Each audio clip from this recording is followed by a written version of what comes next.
डरना भी जरूरी है। रजत के पापा सरकारी नौकरी करते थे। वर्षों पहले ही गांव छोड़कर परिवार संग शहर आ बसे थे।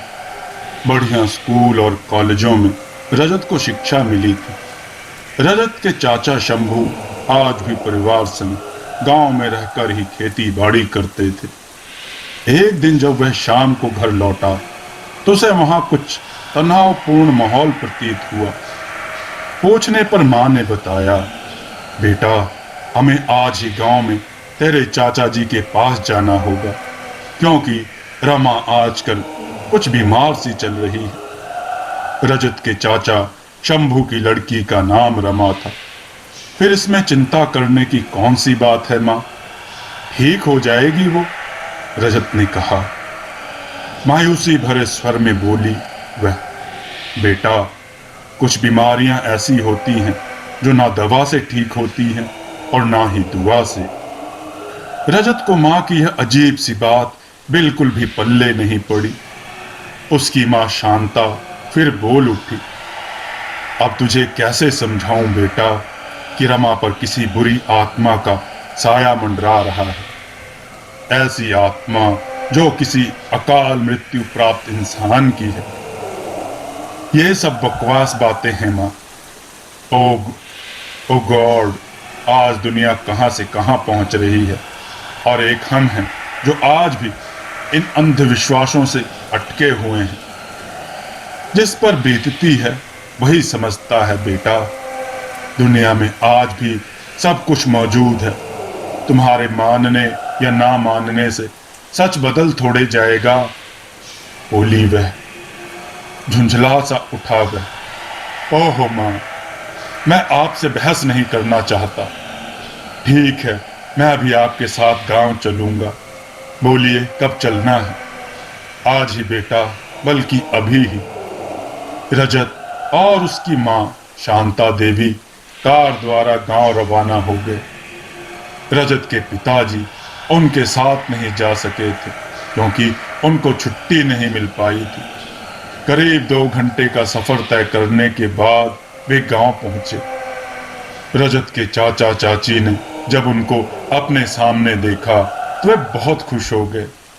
रजत ने भी उन दोनों के पैर छूकर उनसे आशीर्वाद लिया। शहर में रहते हुए भी संस्कार नहीं भूला हमारा रजत, उसकी चाची मंगला के मुंह से खुशी भरा स्वर निकला। चाय पानी के बाद वे सभी आमने सामने बैठे थे और विषय भी रमा। उसका जिक्र आते ही मंगला कुछ मायूसी से बोली, सब कुछ कितना अच्छा चल रहा था शांता बहन, मगर जाने किसकी नजर लग गई हमारे घर को। मेरी प्यारी बेटी का जाने क्या होगा? शांता ने पूछा। मगर यह सब हुआ कैसे और इस समय रमा कहाँ है? रमा अपनी सहेली पवित्रता के साथ उसके घर गई है। जहां उनकी और भी सहेलियां आई हैं, वह तो कहीं नहीं जाना चाहती थी, मगर मैंने ही उसे जबरदस्ती पवित्रता के साथ भेज दिया ताकि उसका जी कुछ राजी हो जाए। वरना तो जो कुछ उसके साथ घट रहा है, उसके बाद तो कोई डर के मर ही सकता है या फिर पागल भी हो सकता है। ऐसा क्या हो रहा है रमा के साथ? मुझे बताओ चाची, इस बार पूछने वाला रजत था। यहां इतना कुछ हो गया और आपने कुछ बताया ही नहीं, क्यों? जवाब शंभू यानी रजत के चाचा जी ने दिया। हमने सोचा कि सब कुछ ठीक हो जाएगा। सोचा तुम लोगों को खामखा क्यों परेशान करें, मगर किसे पता था कि सब कुछ इतना आसानी से हल होने वाला नहीं है। चाचा चाची की पहली नुमा बातें सुनकर रजत की उत्सुकता और बढ़ गई थी। वह सब कुछ जानने को आतुर हो उठा था कि आखिर रमा के साथ ऐसा क्या हुआ या हो रहा है जिसने सबका चैन सुकून छीन लिया है। मंगला ने कहना शुरू किया, कॉलेज से लड़कियों का टूर घूमने जा रहा था, जिसमें रमा की बहुत सी सहेलियां भी जा रही थी। उन सभी के साथ रमा को भी हमने घूमने भेज दिया। शिमला में घूमकर सभी बहुत खुश थे, मगर वापस आते वक्त रास्ते में एक जगह किसी ढाबे पर उनकी बस रुकी थी। खाना खाने के बाद वहां से थोड़ी दूरी पर मौजूद एक मस्जिद को देखते हुए कुछ लड़कियां चली गई। रमा भी उनमें से एक थी। वहां पर एक समाधि सी बनी हुई थी, जहां बैठकर रमा ने ढाबे से खरीदा एक लड्डू खा लिया था। उसके कुछ घंटों बाद ही उसकी आंखें जलने लगी थी, सिर भारी सा हो गया था। पहले तो हमने इस पर ज्यादा ध्यान नहीं दिया और फूड पॉइजनिंग आदि ही समझा, लेकिन डॉक्टर ने साफ मना कर दिया था कि यह फूड पॉइजनिंग का मामला नहीं है। लेकिन यह सब तो शुरुआत भर ही था। रात को रमा अपने कमरे में सो रही थी। रात को 12 या 1 बजे के बीच उसकी आंखें खुल गई, क्योंकि उसे महसूस हुआ था जैसे किसी ने उसे झंझोड़कर उठाने की कोशिश की हो। अभी वो इस बात का अंदाजा ही लगा रही थी कि उसे वहम हुआ है या फिर सचमुच किसी ने उसे पकड़कर उठाने की कोशिश की है। तभी उसे लगा कि जैसे कोई उनकी छत पर टहल रहा है, क्योंकि उसे ऊपर से किसी के चलने की आवाजें स्पष्ट महसूस हो रही थी। रात के इस वक्त छत पर कौन हो सकता है, यह बात उसके दिमाग में कौंध रही थी। अब उसे थोड़ा डर सा भी महसूस होने लगा था। दूसरे कमरे में रमा के पापा और मैं सोए हुए थे। उसने सोचा, क्या वह हमें जगाए?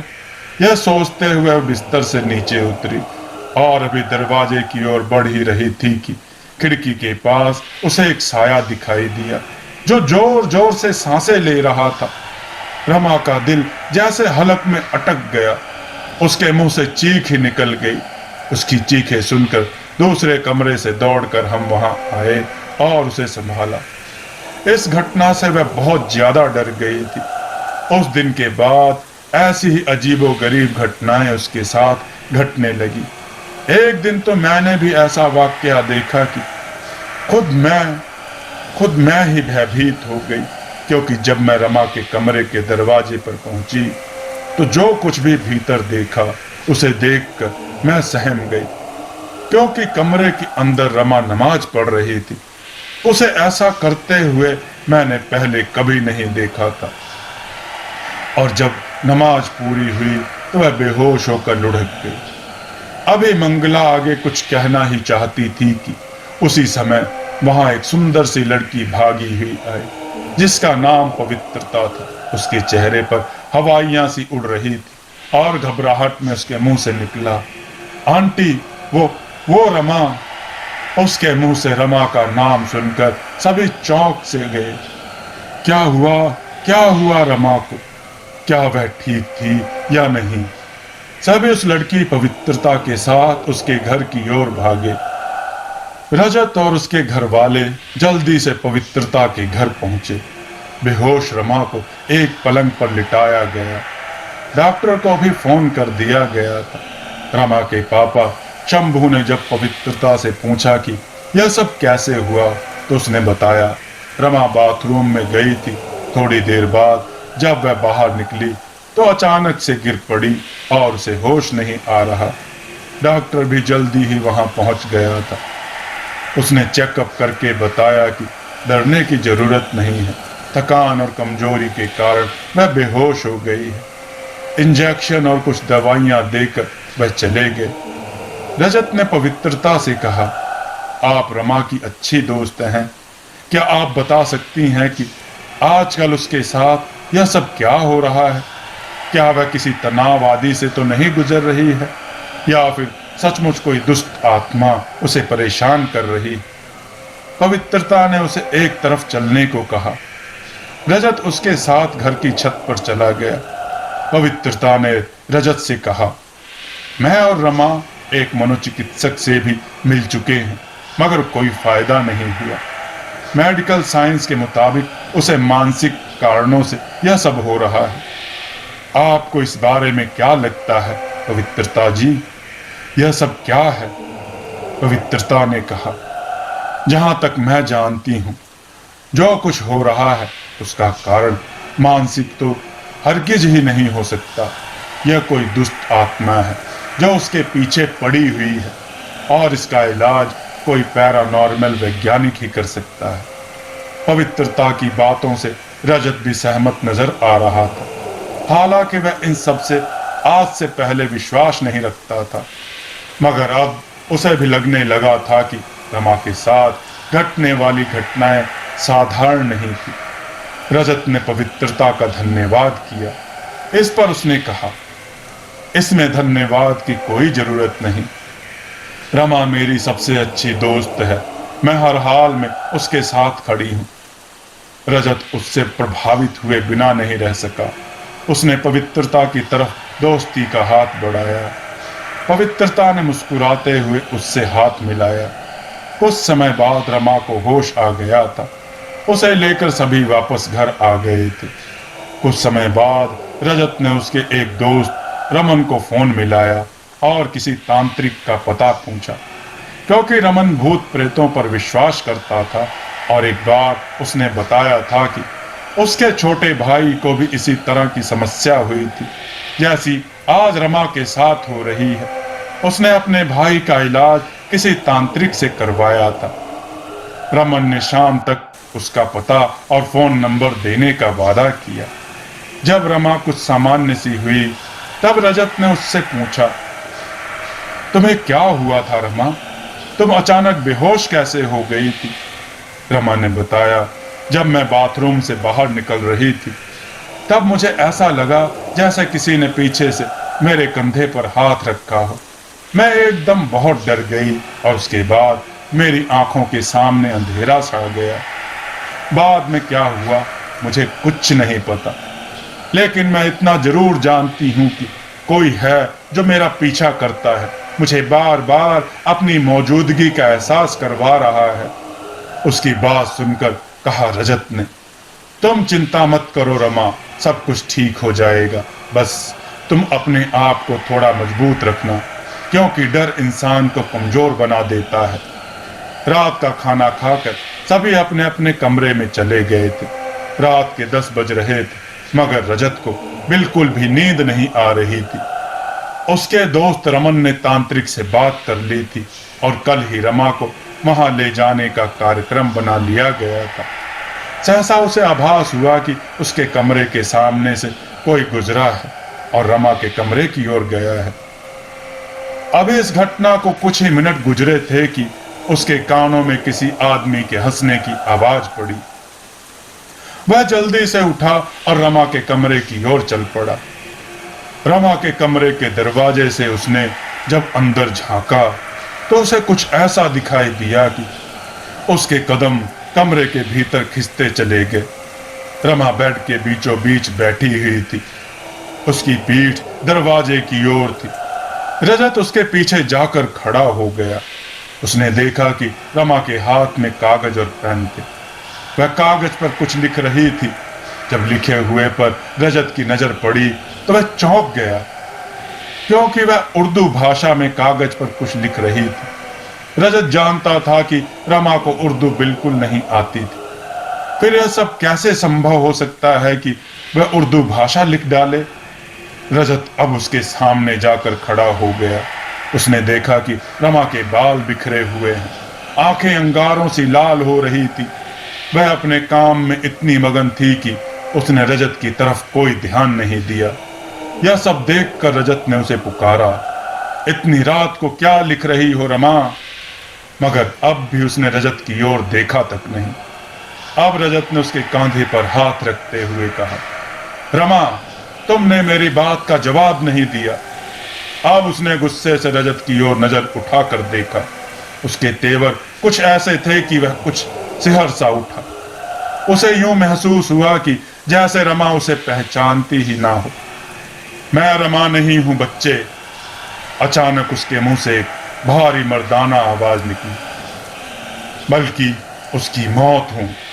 मैं इसको अपने साथ ले जाकर रहूंगा। उसके मुंह से यह सुनकर डर गया रजत। होश में आओ रमा, यह तुम क्या कह रही हो? फिर से गुर्राई वह। मेरे और इस लड़की के बीच ना ही आओ तो ठीक रहेगा, वरना इसका अंजाम भुगतने के लिए तैयार रहना। अब रजत वहां से बाहर निकला और जाकर चाचा चाची को जगाया। वे दोनों रजत के पीछे पीछे रमा के कमरे की तरफ चले, मगर जब सभी वहां पर गए तो हैरान रह गए, क्योंकि वह कमरे में नहीं थी। घर के सारे कमरों में जाकर वे तीनों रमा को ढूंढने लगे। बाहर लॉन में खड़े रजत को एक परछाई सी नजर आई। जब उसने सिर उठाकर ऊपर की तरफ देखा तो वह सहम सा गया, क्योंकि रमा छत के एक किनारे पर खड़ी थी और उसके हाव भाव से लग रहा था जैसे वह छत से नीचे कूदने ही वाली थी। रुक जाओ रमा, चिल्लाया रजत, मगर उसके चीखने पर रमा ने कोई ध्यान नहीं दिया। तब रजत जल्दी से सीढ़ियां चढ़ता हुआ ऊपर की तरफ भागा। वहां पहुंचकर उसने रमा को पीछे से पकड़कर वापस खींचा। पीछे पीछे शंभू और मंगला भी वहां पहुंच चुके थे। ऐसा लग रहा था जैसे कोई अदृश्य ताकत उस पर हावी थी, जो उसकी जान लेना चाहती थी। किसी तरह उसे पकड़कर नीचे लाया गया, मगर रास्ते में ही वह फिर से बेहोश हो गई थी। बाकी की रात सभी ने उसके पास बैठकर काटी। रजत यह सोच सोच कर सिहर उठता था कि अगर उसकी नजर छत पर खड़ी रमा पर नहीं जाती तो पता नहीं क्या अनर्थ हो जाता। अभी वह ऐसा कुछ सोच ही रहा था कि उसकी नजर बेहोश रमा पर गई और वह चौंक पड़ा, क्योंकि रमा का चेहरा काला पड़ चुका था और बेहोशी की हालत में भी उसके मुंह से गुर्राहट सी निकल रही थी। अगले दिन सुबह 10 बजे के बाद रमन अपने साथ एक तांत्रिक को लेकर रजत चाचा के घर पहुंचा। काले रंग के कपड़े पहने हुए था वह तांत्रिक। उम्र 45 के आसपास रही होगी। लंबी दाढ़ी, मूंछों में सफेदी झलक रही थी। माथे पर बड़ा तिलक लगा रखा था उसने। रमा को अब तक होश नहीं आया था। तांत्रिक ने पूरे घर का एक चक्कर लगाया, कुछ बुदबुदाते हुए जगह जगह अभिमंत्रित जल छिड़का। उसके बाद बेहोश रमा के दाएं हाथ की अनामिका उंगली को पकड़कर दबाया और आश्चर्यजनक रूप से रमा ने एकदम से आंखें खोल दी। उसके होश में आते ही तांत्रिक ने उसके मुंह पर भी वह अभिमंत्रित जल छिड़क दिया। ऐसा करते ही रमा एकदम से उठकर बैठ गई और उस तांत्रिक की ओर कहर भरी नजरों से देखने लगी। यह सब देखकर उसकी मां मंगला और रजत की मां शांता डर रहे थे। रजत और रमन भी धड़कते दिलों से तांत्रिक की कार्यवाही को देख रहे थे। सभी के मन में यही सवाल था कि क्या रमा ठीक हो पाएगी। कौन है तू, कल नाम बता अपना, तांत्रिक ने उसके गुस्से की परवाह किए बिना गरज कर पूछा। जवाब देने के बजाय रमा के मुंह से मर्दाना आवाज में फिर से हंसी सुनाई दी। यह देखकर एक और खड़ी उसकी सहेली पवित्रता भी दहल उठी। तांत्रिक ने फिर से उसकी अनामिका उंगली को पकड़कर जोर से खींच दिया। रमा के मुंह से चीख निकल गई। अब भी वही भारी आवाज थी, बोल तू कौन है और इस लड़की के पीछे क्यों पड़ा हुआ है। तांत्रिक ने फिर से उससे सवाल किया। चिल्लाते हुए रमा ने कहा, तेरी इतनी औकात नहीं कि तू मुझसे सवाल जवाब कर सके। भाग जा यहां से, वरना तुझे पछताने के सिवाय कुछ हासिल नहीं होगा। दहाड़ा तांत्रिक भी, अपने हौसलों को इतना मत बढ़ा ऐ दुष्ट आत्मा, कहीं ऐसा ना हो कि मैं तुझे जहन्नुम की आग में ही न झोंक दूं। यह कहते हुए उसने एक लकड़ी सी सुलगाकर उसका धुआं फूंक मार मार कर रमा की ओर कर दिया। वह धुआं रमा के मुंह पर जाते ही उसने एक झुरझुरी सी ली और वह इधर उधर अपने सिर को झटकने लगी। फिर से बाल बिखर गए थे, जिससे वह बड़ी भयावह लग रही थी। एकाएक वह रोने लगी। अब की बार उसके गले से जो आवाज निकल रही थी वह रमा की ही थी। रोते हुए कहा उसने, मुझे बचा लो पापा, वह मुझे नहीं छोड़ेगा। तांत्रिक ने अब उसकी उंगली छोड़ दी और उस पर वह धुआं करना भी बंद कर दिया। ठीक उसी पल जैसे बिजली सी चमकी, रमा के दाएं पैर की जोरदार लात तांत्रिक की छाती पर पड़ी। वह चीखता हुआ दूर जा गिरा। रमा के चेहरे पर शैतानियत नाच रही थी। और मुंह से वही मर्दाना ठहाके गूंज रहे थे। यह भयानक दृश्य देखकर पवित्रता डर कर वहां से भाग गई। ठोकर इतनी जबरदस्त थी कि तांत्रिक के मुंह से खून बह रहा था। वह कराहते हुए उठा और साफ कह दिया, इस दुष्ट आत्मा से पार पाना मेरे वश की बात नहीं है, क्योंकि यह कोई साधारण रूह नहीं है, यह बहुत शक्तिशाली है। अगर जल्दी ही इस पर काबू नहीं पाया गया तो रमा पर पूरी तरह हावी हो जाएगी और रमा का कमजोर शरीर यह सब सहन नहीं कर पाएगा। अब वह तांत्रिक वहां एक पल भी नहीं रुका, मगर जाते जाते वह एक ऐसी भभूत अवश्य दे गया जिससे बेकाबू ही रमा को बेहोश किया जा सके। भभूत द्वारा उसे बेहोश कर दिया गया और एक बार सभी फिर से चिंतित हो उठे। उनके द्वारा किया गया हर उपाय निष्फल होता जा रहा था। क्या रमा कभी ठीक हो पाएगी? यह सवाल सभी को बेचैन कर रहा था। रजत घर की छत पर कुर्सी डालकर बैठा था। उसका मन बहुत बेचैन था। रमा पर कब्जा जमाए उस आत्मा का कोई तो इलाज होगा, इसी बेचैनी में वह खोया हुआ था। तब इसके कानों में पवित्रता की आवाज पड़ी, क्या मैं यहाँ आ सकती हूँ रजत? ख्यालों से बाहर निकलते हुए उसने देखा कि सबसे ऊपर वाली सीढ़ी पर पवित्रता खड़ी है। हाँ हाँ, क्यों नहीं, आओ पवित्रता, रजत के मुंह से निकला। वह भी एक दूसरी कुर्सी पर रजत के निकट ही बैठ गई। मैं तुम्हें कुछ बताना चाहती हूँ जो मैंने सबसे छिपाया है। पवित्रता एक इस बात से चौंक सा रजत गया। ऐसा क्या बताना चाहती है पवित्रता? आखिर क्या छिपाया है उसने? ऐसे कई सवाल रजत के जहन में घूमने लगे थे। पवित्रता ने कहना शुरू किया, जब उस मस्जिद के पास हम सब बैठकर लड्डू खाना चाहते थे तो एक मैले कुचैले से कपड़े पहने हुए आदमी ने अचानक से वहां आकर हमसे कहा, यहाँ बैठकर कुछ भी ऐसा मत खाओ जिससे यहाँ रहने वाली आत्मा तुम्हारे पीछे पड़ जाए। यह बताते हुए उसकी आंखें जैसे शून्य पर टिकी हुई थी। उसकी बात सुनकर सब लड़कियां हंसने लगी। लड़कियों का ऐसा व्यवहार देखकर वह आदमी गुस्से से भरकर बोला, मूर्ख लड़कियों, भाग जाओ यहाँ से, वरना बहुत पछताओगी। उसके बाद किसी लड़की की हिम्मत नहीं हुई कि वहां बैठकर कुछ खा सके, मगर रमा ने कहा कि वह इन सब बकवास बातों पर यकीन नहीं करती। यह कहकर उसने वहां बैठकर लड्डू खा लिए। कहते हैं कि दुष्ट आत्माएं मीठा खाए हुए आदमी की तरफ बहुत जल्दी आकर्षित होती हैं। उस दिन से ही रमा की जिंदगी नरक बन गई है।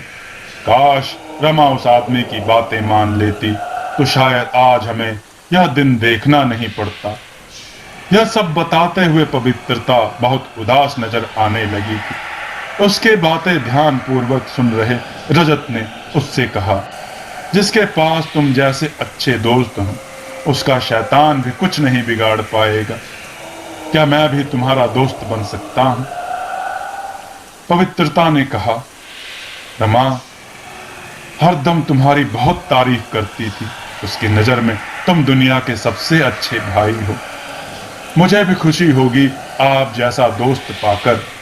दोनों ने आपस में हाथ मिलाए। अब पवित्रता ने रजत से विदा ली। जाते वक्त जब उसने पीछे मुड़कर देखा तो रजत को भी अपनी ओर देखते हुए पाया। यह देखकर वह थोड़ा मुस्कुराई और वहां से चली गई। रात का गहन अंधकार चारों ओर फैल चुका था। रमा को अब भी होश नहीं आया था। शंभू, मंगला और शांता अपने अपने कमरों में सोने के लिए चले गए थे। रजत रमा के पास एक कुर्सी पर बैठा हुआ था। लगभग 10 बजे तक वह जागता रहा, मगर उसके बाद उसकी आंखें नींद से बोझल होने लगी। वह उसी कुर्सी पर लेटे हुए ही सो गया। उसके सोने के कुछ देर बाद ही रमा ने अपनी आंखें खोली और इधर उधर का निरीक्षण सा करने लगी। उसके हाव भाव बिल्कुल ठीक नहीं लग रहे थे। वह बिस्तर से उतरकर अंगड़ाई लेने लगी। एक नजर उसने सोए हुए रजत पर डाली और कमरे से बाहर निकल गई। उसके 10 या 15 मिनट बाद ही पूरे मकान में एक चीख गूंजती चली गई। चीख इतनी तेज थी कि रजत भी एकदम से जाग गया। जागते ही सबसे पहले उसकी नजर रमा के बिस्तर पर गई, जहां पर रमा नहीं थी। हड़बड़ाकर वह कमरे से बाहर भागा। बाहर निकलते ही उसकी नजर अपने चाचा शंभू पर पड़ी। वह दोनों मिलकर रमा को ढूंढने लगे। किसी अनहोनी की आशंका से दोनों के दिल तेज तेज धड़क रहे थे। ढूंढते हुए जब रजत किचन में पहुंचा तो हैरान रह गया। सामने फर्श पर रमा पड़ी हुई, उसकी कटी हुई कलाई से खून बहकर फर्श को लाल कर रहा था। उससे थोड़ी दूर पर चाकू पड़ा हुआ था। दोनों ने भागकर उसे संभाला और डॉक्टर को जल्दी से फोन कर दिया। डॉक्टर ने इंजेक्शन लगाया और रमा के हाथ पर पट्टी भी बांध दी। रमा फिर से बिस्तर पर बेहोश पड़ी हुई थी। पड़ोस का एक आदमी राका भी वहां उपस्थित था। उसने रजत को बताया कि एक मौलवी है जो रमा को इस आफत से बाहर निकालकर ठीक कर सकता है। यह कहकर उसने उसका फोन नंबर रजत को दिया। वह कोई जमाल खान नामक मुस्लिम था जो नगीना नामक स्थान पर रहा करता था। रजत ने फोन पर उसे सारी बातें बताई। जमाल खान ने कहा कि पीड़ित को बंद गाड़ी में मेरे पास लाया जाए और ध्यान रहे कि जब वह मेरे गांव की सीमा में प्रवेश करेगी तो आक्रामक भी हो सकती है, क्योंकि मैंने गांव की सीमा को मंत्रों द्वारा बांध रखा है, जिस कारण जब कोई दुष्ट आत्मा वहां से गुजरती है तो उसे अत्यधिक पीड़ा होती है। मगर जब तक तुम मेरे पास ना पहुंचो तो मैं उसे गाड़ी से नीचे नहीं उतरने देना है। रजत और उसके परिजनों को फिर से एक आशा की किरण दिखाई दे रही थी। अगले दिन ही रजत ने अपने चाचा शंभू, अपने दोस्त रमन और अपनी मां शांता देवी को साथ लेकर कार द्वारा जमाल खान के पास जाने की तैयारी कर ली थी। भभूत द्वारा रमा को फिर से बेहोश कर दिया गया था। लगभग 2 घंटे के सफर के बाद रजत की नजर उस बोर्ड पर गई जिस पर नगीना 3 किलोमीटर लिखा हुआ था। अभी गाड़ी नगीना की सीमा में प्रवेश कर ही रही थी कि रमा ने एकदम से अपनी आंख खोली और इधर उधर नजरों को घुमाकर देखने लगी। फिर एकदम से उसके मुंह से गुर्राहट निकली, गाड़ी को यहीं रोक दो वरना तुम सबकी खैर नहीं। गाड़ी को ड्राइव कर रहे रजत का मन किसी बुरी आशंका से धाड़ धाड़ कर बज उठा। गाड़ी में सवार अन्य लोग भी घबराए थे।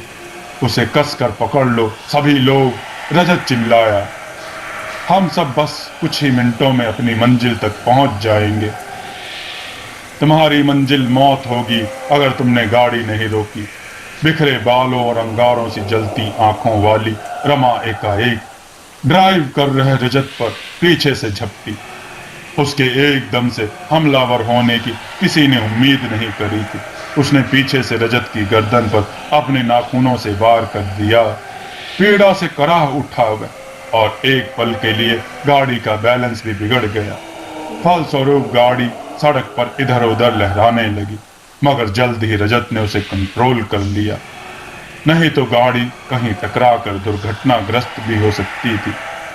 शंभू और शांता ने उसे पकड़कर रजत से अलग किया। किसी को नहीं छोड़ूंगा, मरोगे सबके सब। फिर से मर्दाना आवाज रमा के मुंह से निकल रही थी। गाड़ी रोक कर मुझे नीचे उतार दो वरना सबके सब भुगतोगे। यह कहकर उसने शांता देवी की गर्दन पकड़ ली। रमन और शंभू रमा को पकड़कर शांता से अलग करने की कोशिश करने लगे, मगर उसके जिस्म पर पता नहीं कैसी शैतानी ताकत सवार थी जिसके कारण उसकी पकड़ बड़ी मजबूत थी। छीना झपटी वाला माहौल बन गया था। किसी तरह शांता को उससे अलग किया गया। तब तक पलटकर उसने रमन के कंधे पर अपने दांत गड़ा दिए। दर्द से चिल्लाया रमन। इस बीच गाड़ी नगीना पहुंच गई थी। रजत ने एक मदरसे के सामने गाड़ी रोकी और जल्दी से जमाल खान का नंबर डायल किया। थोड़ी देर बाद ही वह गाड़ी के पास पहुंच गया। उसकी उम्र 50 के करीब थी। मूछें नहीं रखे हुए था वह, लेकिन दाढ़ी काफी बड़ी थी। सिर पर जालीदार टोपी पहने था वह। कुल मिलाकर लंबा, तगड़ा और मजबूत आदमी था जमाल खान। उसने गाड़ी का पिछला दरवाजा खोला और मंत्र पढ़ते हुए एक काला टीका रमा के माथे पर लगा दिया। ऐसा करते ही रमा कुछ स्थिर सी पड़ गई। अब उसे पकड़कर नीचे उतारा गया। थोड़ी देर बाद मदरसे के सामने ही सफेद फर्श के एक गोल घेरे खींचकर उसमें रमा को बिठाया गया। उसके ठीक सामने जमाल खान बैठा हुआ था। उसने चिमटे जैसी एक लकड़ी से रमा की अनामिका उंगली को दबाया। ऐसा करते ही रमा के मुख से डरावनी चीखें निकलने लगी। कभी गुर्राहट, कभी रुदन की आवाजें वहां गूंज रही थी। उसके बाद जमाल खान ने एक सफेद धागा लिया और उसको अपने दोनों हाथों में पकड़कर बल देने लगा। साथ साथ कुछ बुदबुदा भी रहा था। बुदबुदाते हुए उसने उस धागे को हल्का सा रमन के गले में बांध दिया और कड़क आवाज में सवाल किया, बता कौन है तू और इस लड़की के पीछे क्यों पड़ा हुआ है? रमा ने जलती आंखों से उसे देखा और दहाड़ी, मैं तेरा गुलाम नहीं हूं मालवी, जो तू मुझे अपना आदेश सुना रहा है। नहीं छोड़ूंगा इस लड़की को, तुझे जो करना है कर ले। अच्छा, तो तुझे सबक सिखाना ही पड़ेगा। यह कहकर उसने रमा के गले में बंधे हुए धागे को कसना शुरू कर दिया। इसी के साथ रमा पर सवार शैतान दर्द से बिलबिला उठा। उसके बाद मौलवी ने फिर से लकड़ी द्वारा उसकी अनामिका उंगली को जोर से खींचा। दर्द से बिलबिलाते हुए चीखा शैतान, बंद करो यह सब, मैं सब कुछ बताता हूं। ठीक है, तो फिर हो जा शुरू। मौलवी ने उसे कुछ ढील देते हुए कहा। रमा के शरीर पर हावी उस रूह ने अपनी भारी आवाज में बताना शुरू किया, मेरा नाम मोहसिन है, मुझे तलवार से काट कर मार डाला गया था। तब से मैं उस मस्जिद के पास स्थित उस समाधि पर ही रहता हूं। तुझे किसने और क्यों मारा? पूछा मौलवी ने। लाल आंखों से मौलवी को घूरते हुए चिल्लाई वह, मैंने उसी जगह पर अताउल्लाह की बेटी फरजाना का बलात्कार किया था। फरजाना के बाप और भाइयों ने मुझे तलवार से काट कर मार दिया। जीते जी भी तुमने बेइंतहा बुरे कर्म किए हैं और अब मरने के बाद भी अपनी नापाक हरकतों से बाज नहीं आ रहा। तुझे उस परवरदिगार के न्याय का भी खौफ नहीं जो तुझे जहन्नुम की आग में झोंक देगा। इस लड़की के जिस्म पर कब्जा क्यों किया तूने? इसने तेरा क्या बिगाड़ा था? यह मुझे फरजाना जैसी खूबसूरत लगी थी, इसलिए मेरा दिल आ गया था इस पर। मैंने इसे कभी छत से गिराकर तो कभी चाकू से हाथ कटवा कर मारने की भी कोशिश की, मगर इसके भाई ने बार बार बीच में आकर इसको बचा लिया। लेकिन कब तक बचेगी यह मुझसे? इसे तो अब मरना ही होगा। अपने होश की दवा कर ए जालिम, दहाड़ा मौलवी। तेरे जैसी पता नहीं कितनी नापाक रूहें मेरे सामने रहम की भीख मांगती नजर आती हैं। अब तेरा भी जाने का समय आ गया है। यह कहकर मौलवी ने लोबान जलाकर धुआं सा कर दिया और मंत्र पढ़ते हुए रमा के माथे के बीचों बीच अपने दाएं हाथ का अंगूठा रख दिया। जैसे ही लोबान का धुआं रमा के नथनों में गया, वह फिर से चीख चिल्लाने लगी, बालों को इधर उधर झटकने लगी। एक अजीब सी बेचैनी से उसका सारा जिस्म कांप रहा था। आखिरी बार उसके मुंह से चीखें निकली और वह उसी घेरे में लुढ़क गई। मौलवी ने अपने हाथ में एक किताब ली और जोर जोर से कुछ पढ़ने लगा। रमा का जिस्म कांप सा रहा था और फिर एक तेज झटका खाकर वह शांत सी हो गई। यह सब देखकर शंभू ने घबराकर मौलवी से कहा, यह क्या हो रहा है रमा को? कहीं उसे कुछ हो ना जाए। मौलवी ने कहा, इसे सता रही शैतानी रूह का कब्जा अब इसके शरीर पर नहीं रहा है। अब यह बिल्कुल ठीक है, थोड़ी देर बाद यह उठ जाएगी। मौलवी की इस बात से सभी के चेहरे पर खुशी के भाव उभरे। शंभू ने मन ही मन भगवान का शुक्रिया अदा किया और उस मौलवी का भी बड़ा एहसानमंद हुआ। अगले दिन सभी घर पर इकट्ठे बैठे ठहाके लगा रहे थे। रजत की नजर पवित्रता को ढूंढ रही थी। वह शहर जाने से पहले एक बार उससे मिलना चाहता था, इसलिए बेचैनी से वह बाहर टहलने लगा। तभी उसे सामने से आती पवित्रता दिखाई दी। उसे देखकर रजत के चेहरे पर मुस्कान आ गई। पवित्रता ने भी बदले में मुस्कुराकर उसे देखा। क्या तुम आज ही शहर जा रहे हो? पास आकर उसने पूछा। हाँ, आज ही हम वापस जा रहे हैं, मगर लग रहा है जैसे कुछ पीछे छूट रहा हो। रजत के दिल की बात उसकी जुबान पर आ ही गई थी। जानकर भी अनजान बनते हुए पूछा पवित्रता ने, हमें भी तो कुछ खबर हो कि ऐसा क्या हो रहा है जो तुम्हारे दिल में बस गया है। बताने से क्या सभी इच्छाएं पूरी हो जाती हैं? रजत ने पूछा। मुस्कुराते हुए कहा पवित्रता ने, बिना कहे भी तो हाले दिल का पता नहीं चलता। कहने से डरता हूं कि कहीं वह बुरा ना मान जाए और मेरे नाजुक सपने टूट कर बिखर ना जाए। यह भी तो हो सकता है कि खुलकर कहने से सपनों को कोई नई उड़ान मिल ही जाए। तो फिर सुनो, मैं तुम्हें बहुत पसंद करता हूं और अपना हम सफर बनाना चाहता हूं। रजत की इस बात से पवित्रता शर्मा कर अंदर चली गई, मगर जाते जाते उसकी मुस्कान बता रही थी कि वह भी रजत को बहुत चाहती है। अब रजत ने हवा में छलांग लगाई और उसके मुंह से निकला, oh my God, I can't believe it. इसके बाद रजत और शांता वापस शहर की तरफ चल दिए, मगर वहां से जाते हुए रजत को पवित्रता के रूप में उसका प्यार मिल चुका था।